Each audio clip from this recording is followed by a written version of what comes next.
Itulah uniknya tantangan yang ngelukis. Tantangan itu. di wajah. Iya.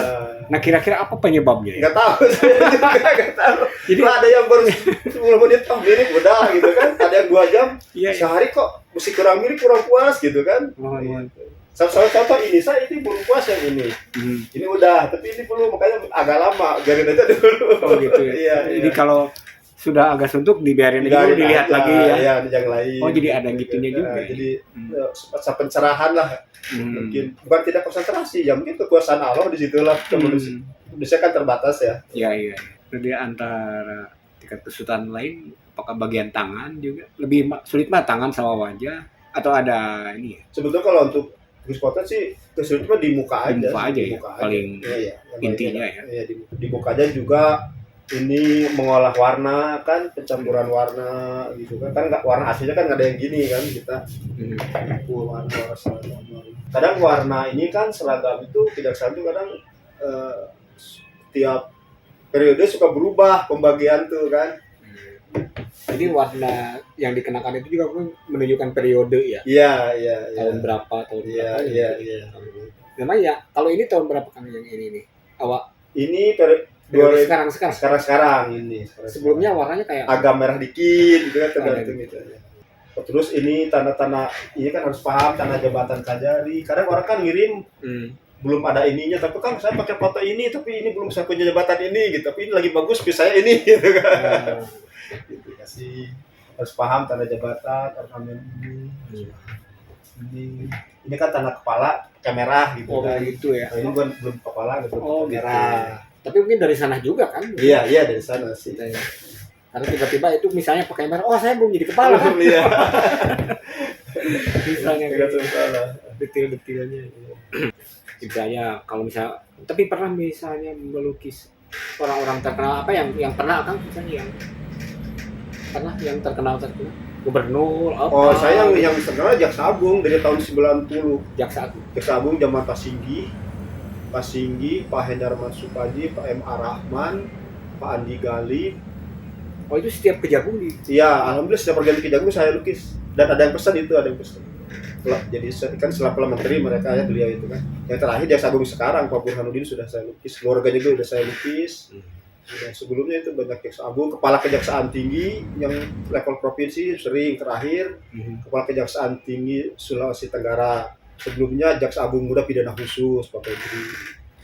Itu banyak. Para Jaksa Agung Muda banyak sudah dilukis. Kepala Kejaksaan Tinggi banyak sudah. Yang paling tinggi jadi Jaksa Agung Jaksa Agung Muda itu banyak. Ada yang kemudian jadi menteri gitu? Ya itu Jaksa Agung itu, sekarang level menteri. Oh gitu ya. Level menteri. Maksudnya dari Jaksa Agung bisa jadi menteri? Enggak. Top udah itu. Boleh? Iya. Belum pernah ada sih. Ya mungkin bagian yudikatif, eksekutifnya kan mungkin. Iya. Enggak ada sih. Ada hal tertentu mungkin yang nggak boleh mungkin. Enggak, karena rata-rata bisa udah Jaksa Agung mereka selesai paling komisaris atau apa sih, nggak ada yang kecuali zaman dulu sebelum saya kerja ada sih Menteri Kehakiman dulu Jaksa Agung zaman Ismail Saleh, Bahrudin Lopa itu dulu ya. Setelah itu nggak ada sih. Bahrudin pernah? Iya, jadi Jaksa Agung sama jadi di Kementerian Kehakiman dulu kan. Nah itu kalau kita melukis Jaksa Agung itu apa maknanya bagi Akang? Ya sebuah kebanggaan adalah bisa melukis pejabat tinggi gitu kan. Dan saya pernah waktu dulu tahun 2001 waktu kerja. Jadi ada tamu dari Kejaksaan Agung mau kunjungan kerja ke daerah, malah nanyain saya itu sih namanya Pak Heri, kenapa? Saya mau pesan lukisan katanya. Malah saya belum tahu orangnya karena mereka bertamu ke rumah Jaksa Agung ada lukisan. Ini siapa yang lukis? Orang Jawa Barat katanya, pakai orang Kejaksaan di Jawa Barat. Jadi alhamdulillah jadi nambah akses gitu kan. Iya. Kalau yang paling puas pernah melukis siapa? Ya Akang sendiri mungkin terkenang. Kalau potret tuh sih ya pertama ya yang paling awal ketika saya baru mulai kerja tahun 90 ya alhamdulillah bisa melukis Jaksa Agung itu aja. Tahun berapa itu? Tahun 90. Usia 90 tahun 91, usia 27 tahun waktu itu. Gitu. Iya, usia masih muda itu. Masih muda, iya. Jadi kita sudah bisa melukis kejagung itu. Iya, ada prosedur? Enggak, waktu itu kebetulan ada acara di Bandung se-Indonesia waktu itu salah satu pinus saya, tolong lukiskan, bisa Jas Agung, bisa untuk kenang-kenangan gitu kan. Saya lukiskan pas Singgih waktu itu. Akhirnya setelah itu saya sering dipromosikan sama atasan saya waktu itu ke lain-lain kan. Akhirnya sering banyak yang ngelukis kan. Alhamdulillah akhirnya kan dikenal hampir se-Indonesia, teman-teman yang udah pindah dari Jawa Barat ke luar kalau pesan kalau hubungi saya gitu, alhamdulillah. Baik untuk pesan yang bersangkutan ataupun bupati atau gubernur di daerah lain. Nah, kalau kita ke bahan nih sekarang untuk pejabat atau taruhlah mungkin kan harus kualitas menjaga kualitas juga. Kalau masalah spandramnya atau kanvasnya itu gimana Pak? Paling saya kalau untuk cat bahan sama, karena saya jaga kualitas ya. Kalau untuk yang beda kanvas sama, beda paling di bingkai ininya. Ya, bingkai ini beda paling di model bingkai gitu kan. Kalau bingkai Bang pengaruh ke harga cukup beda dikit sih sebetulnya bingkai. Cuma nanti ke kesan lukisan juga bedanya pengaruh besar. Gitu kan. Ini bingkai yang menengah lah gitu ini kan. Iya, malah yang artistik kan jarang orang suka, malah lebih mahal kan. Lebih mahal. Bisa aja. Ini sekarang bingkai gini, bingkai dulu saya kan bingkai itu bingkai manual ya, bingkai kayu dan bingkai figura modern mahal harganya dulu tuh. Kalau dulu? Iya mahal dulu tuh, saya suka beli di Yonas. Kalau ini pabrikan? Apa? Ini kan pabrikan ya. Kalau dulu manual kan bingkai tahun ya sebelum tahun 2000 kan. Pesan. Iya kita pesan lama itu. Pesan Bandung ke Jakarta yang bingkai modern itu mahal-mahal dulu. Sekarang alhamdulillah bingkai gini kan terjangkau gitu.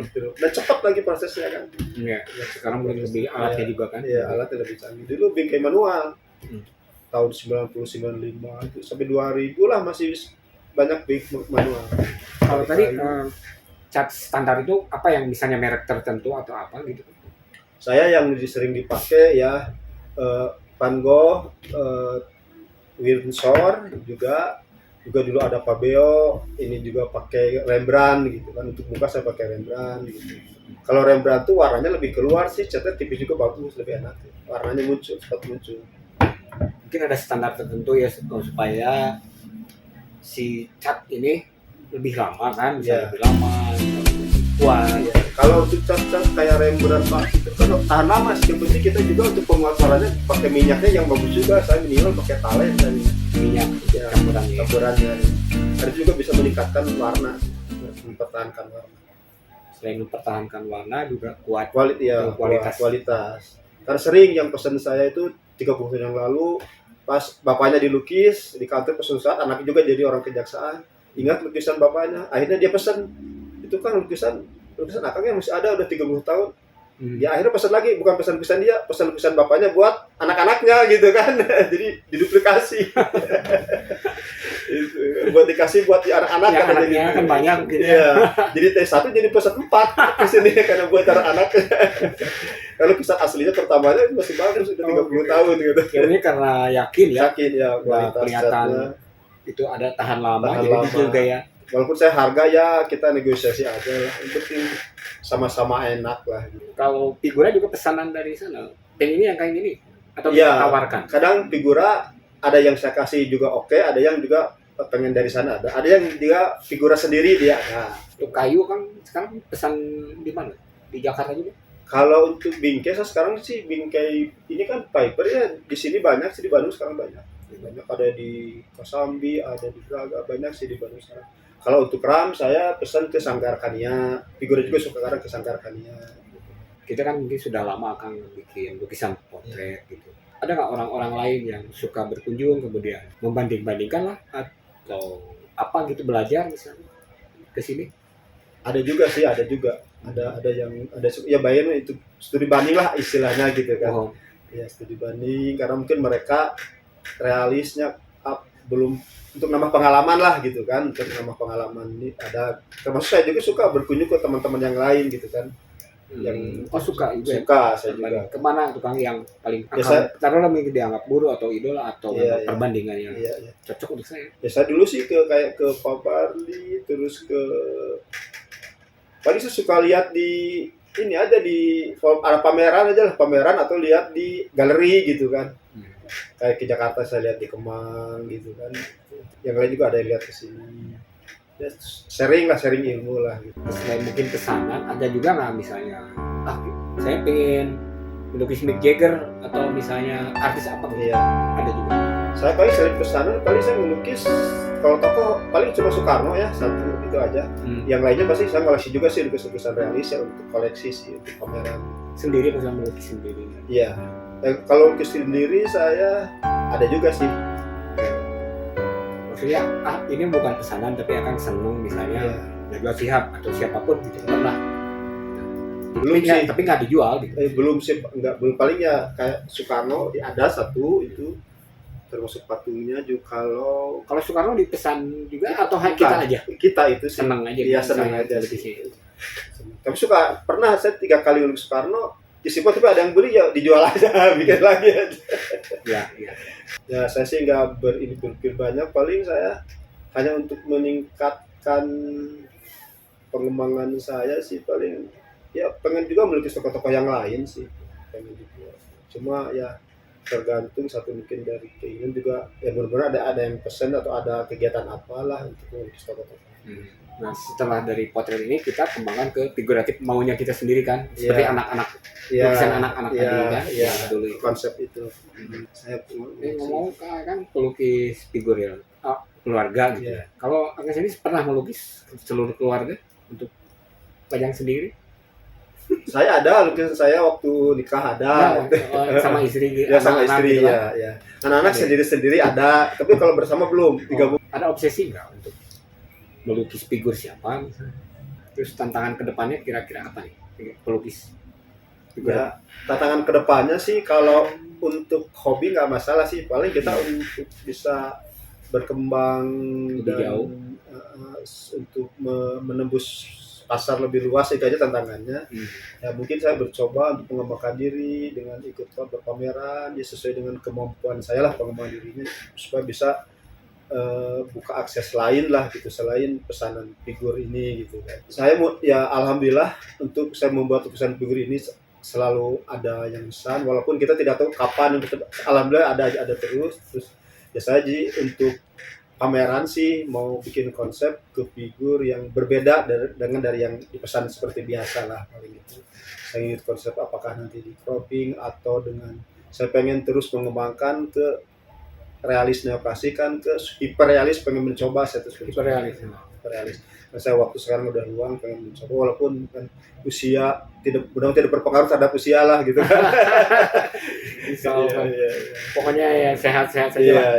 Olahraga atau apa, tapi emang suka olahraga? Ya saya 2 hari sekali minimal saya jalan lah. Pagi itu jalan minimal 5 kilo 10 kilo gitu. Kita duduk terus kan, sering duduk terus kan, makanya kalau udah lama nggak jalan terasa di sini keras gitu kan. Kalau nggak olahraga seminggu aja nggak olahraga kan, duduk dia sering diam terus gini kan. Kalau melukis figur ini lebih banyak duduknya ya daripada berdiri. Iya, banyak duduknya sih. Kalau berdiri paling kita melihat kemiripan atau proporsi apa detail duduk sih kebanyakan. Untuk perbandingan cahaya, warna kita berdiri mundur maju lah gitu. Kalau untuk figur ini kan rata-rata background nggak mereka terlalu ini. Iya, nggak terlalu kan bisa aja ini tiba-tiba pengen laut belakangnya gitu. Iya, ada juga seperti itu. Dulu ada yang saya pernah waktu SMA ngelukis orang di Borobudur, backgroundnya Candi Borobudur. Iya, pengen Candi Borobudur ya, pengen detail lagi. Ya itu lama juga. Ada yang seperti itu, ada yang laut, ada background. Ada yang backgroundnya mobil kesayangan dia, motornya kesayangan, ada. Itu memang lebih lama lagi karena kan objeknya double. Dulu pernah nampar di jalan kayak gitu? Saya pernah, saya tahun waktu kuliah, saya tahun 86, 87 itu pernah jadi di kelompok Asia Afrika dulu di depan The Son. Di sana itu saya sekitar 3 tahun lah di situ, 85 sampai 88. Itu saya 87, 88, 89 saya beralih sering melukis hotel di Samudra Beach Hotel, di Sarita Beach Hotel di Banten. Mau naik ini ya, naik kasanya. Naik kelas.